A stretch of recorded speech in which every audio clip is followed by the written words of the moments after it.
All right, so let's talk about composite figures. Composite figures are just a figure that's made up of two or more simple polygons.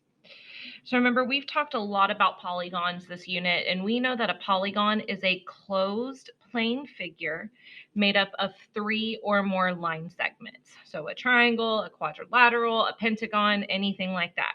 So for our composite figures, we are only going to focus on quadrilaterals. That's it. So we're looking at a figure that's made up of two or more quadrilaterals.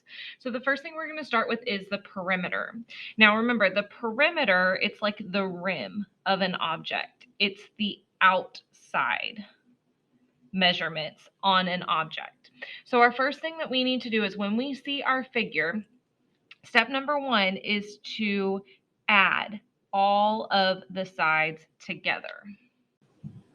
So when I look at my figure here, I see that I have a side of 5 centimeters, a side of 3 centimeters, a side of 4 centimeters, a side 11 centimeters, but then I'm missing 2 sides. So we cannot forget about those blank missing sides because they are part of our perimeter as well. We just kind of have to use our skills to figure out what are the lengths, the measurements of those missing sides.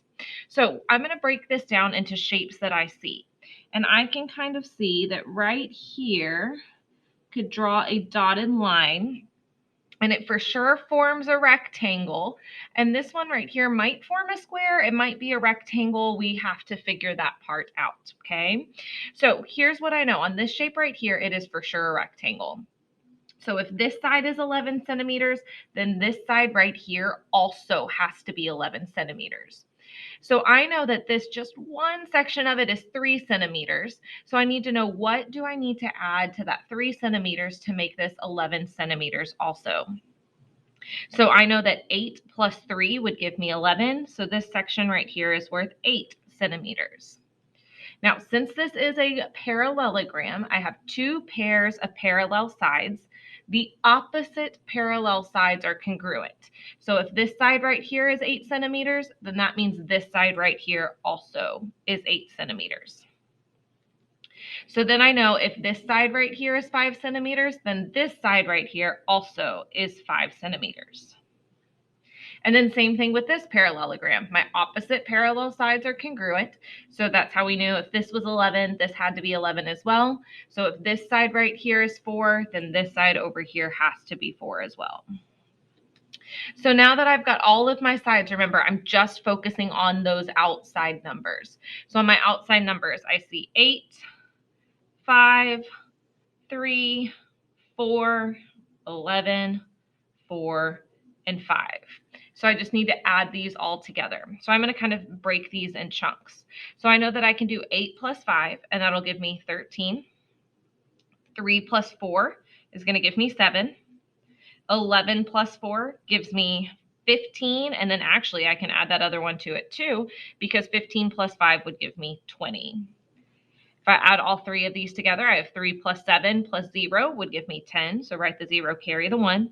1 plus 1 is 2, plus 2 more would be 4. So I get a perimeter of 40 centimeters. And that's important. We cannot forget those units. So 40 centimeters. So now let's talk about finding the area of a composite figure. So remember, the area is what's inside the figure. So again, for our composite figures, we're making them up of two or more polygons. So the first thing that we need to do is we need to break down our composite figure into shapes that we know, which means we know how to find the area of parallelograms. So let's see if we can break this down into parallelograms. So again, I'm going to draw that nice dotted line right here so I can see that it makes up for sure a rectangle, and it's the same shape as this one up here. So I know that this one is also a rectangle as well. So again, I'm going to fill in what I know. So I know that this one was 8 centimeters. And again, this is the same shape here, which is why I'm copying it down. I know that this was 8 centimeters. This was 5 centimeters. And this was 4 centimeters. Okay, so now that I have it broken down into two shapes that I know, I've got two different rectangles here. Now I need to find the area of each known shape.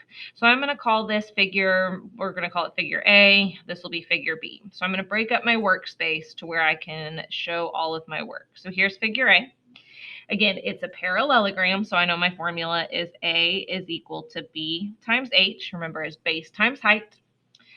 I'm going to substitute in what I know. I know my base is 8 and my height is 5. So A would equal 8 times 5, which is 40 centimeters squared. And now I need to do the same thing for figure B. So again, it's a parallelogram, so my formula is A is equal to B times H. I'm going to substitute in what I know. So I know that my base is 11, my height is 4.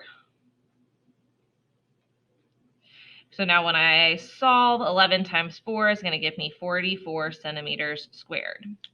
So I know the area figure A, I know the area figure B. So my last step to figure out the area for my whole entire figure is to add the areas together. So I have 40 plus 44, which would give me a final area of 84 centimeters squared.